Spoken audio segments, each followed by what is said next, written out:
आज पनि राजसभा सभापति रवि लामिछानेको मुद्दा हेर्न नमिल्नेमा राखिएको रहेछ 6औं पटक। यी दुई ठुला दलहरूलाई यति तनाव छ, यति टेन्सन छ नि कुरै छोडिदिउँ।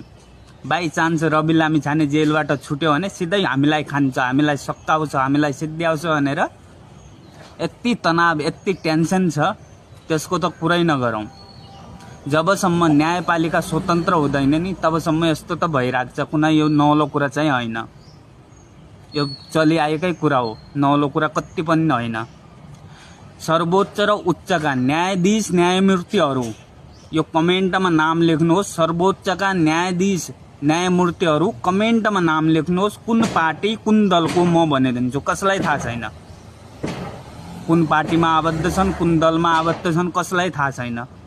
एक एक नाम लेख्नुहोस् यो कमेन्टमा। सर्वोच्च र उच्चका न्यायाधीश न्यायमूर्तिहरूको कुन पार्टी कुन दलको कसलाई थाहा छैन, सबैलाई थाहा छ।